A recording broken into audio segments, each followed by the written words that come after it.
अर्थ जीवन मुक्त गीता वेदांत सार से ओतप्रोत अत्यंत लघु कलेवर वाली जीवन मुक्त गीता श्री दत्तात्रेय जी की रचना है, जिसमें अत्यंत संक्षिप्त पर सार गर्भित ढंग से सहज सुबोध दृष्टांतों द्वारा जीव तथा ब्रह्म के एकत्व का प्रतिपादन किया गया है। साथ ही जीवन मुक्त अवस्था को भी सम्यक रूप से परिभाषित किया गया है। तो आइए जीवन मुक्त गीता का श्रवण करते हैं। अपने शरीर की आसक्ति का त्याग, देह बुद्धि का त्याग ही वस्तुतः जीवन मुक्ति है। शरीर के नाश होने पर शरीर से जो मुक्ति होती है, मृत्यु होती है, वह तो कुक्कर शुक्र आदि समस्त प्राणियों को भी प्राप्ति है। शिव अर्थात परमात्मा ही सभी प्राणियों में जीव रूप से विराजमान है। इस प्रकार देखने वाला अर्थात सर्वत्र भगवत दर्शन करने वाला मनुष्य ही जीवन मुक्त है। जिस प्रकार सूर्य समस्त ब्रह्मांड मंडल को प्रकाशित करता रहता है, उसी प्रकार सच्चित आनंद स्वरूप ब्रह्म समस्त प्राणियों में प्रकाशित होकर सर्वत्र व्याप्त है। इस ज्ञान से परिपूर्ण मनुष्य ही वस्तुतः जीवन मुक्त कहा जाता है। जैसे एक ही चंद्रमा अनेक जलाशयों में प्रतिबिंबित होकर अनेक रूपों में दिखाई देता है, उसी प्रकार यह अद्वितीय आत्मा अनेक देहों में भिन्न भिन्न रूप से दिखने पर भी एक ही है। इस आत्म ज्ञान को प्राप्त मनुष्य ही वस्तुतः जीवन मुक्त कहा जाता है। सभी प्राणियों में स्थित ब्रह्म अर्थात परमात्मा भेद और अभेद से परे है। एक होने के कारण भेद से परे, अनेक रूपों में दिखने के कारण अभेद से परे है। इस प्रकार अद्वितीय परम तत्व को हर जगह व्याप्त देखने वाला मनुष्य ही जीवन मुक्त है। पृथ्वी, जल, अग्नि, वायु, आकाश, इन पंच तत्वों से बना यह शरीर ही क्षेत्र है और आकाश से परे अहंकार मैं ही क्षेत्रज्ञ अर्थात शरीर रूपी क्षेत्र को जानने वाला कहा जाता है। यह मैं अहंकार ही समस्त कर्मों का कर्ता और कर्म फलों का भोक्ता है, सच्चित आनंद स्वरूप आत्मा नहीं। इस ज्ञान को धारण करने वाला ही वस्तुतः जीवन मुक्त कहा जाता है।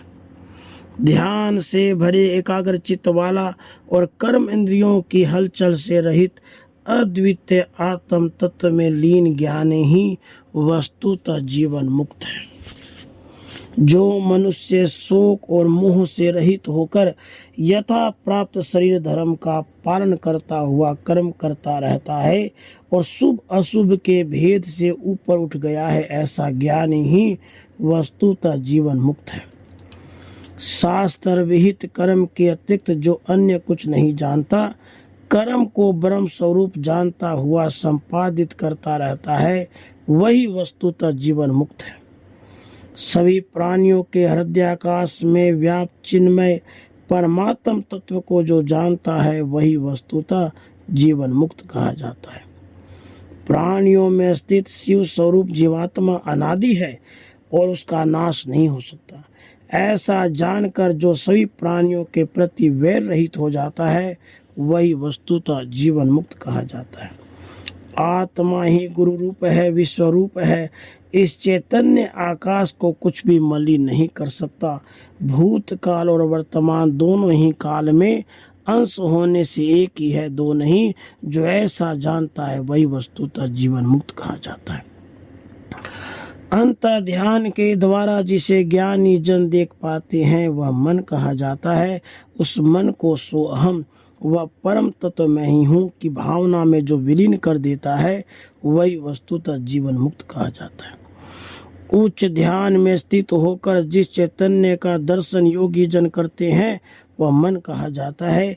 उस मन को शून्य, लय तथा विलय की प्रक्रिया से जो युक्त कर देता है वही वस्तुतः जीवन मुक्त कहा जाता है।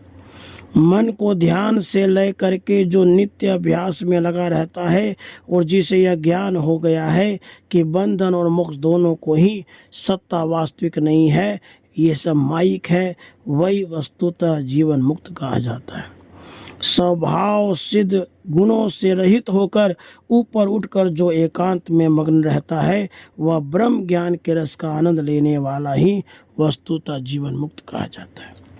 जो साधक अपने हृदय में उस परम तत्व का सो अहम हंस रूप से ध्यान करते हैं, अपने चित्त को उससे प्रकाशित करते हैं, वे जीवन मुक्त कहे जाते हैं।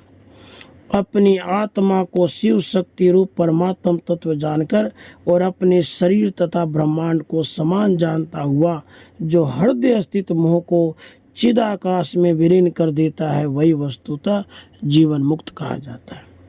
जागृत, स्वप्न, सुषुप्ति और तुरीय अवस्था में रहते हुए भी जिसका मन सदा सोहम मैं वही परमात्म तत्व हूँ के भाव में मग्न रहता है वही वस्तुतः जीवन मुक्त कहा जाता है।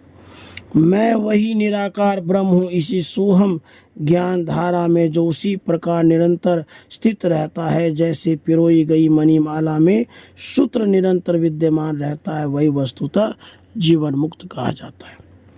विकल्प और संकल्प आत्मक मन ही मनुष्यों के भेद और ऐक्य का हेतु है। जो ऐसा जानता है और मन के पार चला जाता है वही वस्तुतः जीवन मुक्त कहा जाता है। विद्वानों ने मन को ही जान लिया है। सिद्ध सिद्धांत भी यही है कि साधना में मन की दृढ़ता से ही मोक्ष प्राप्त होता है। जिसने इस सत्य को जान लिया वही वस्तुतः जीवन मुक्त कहा जाता है।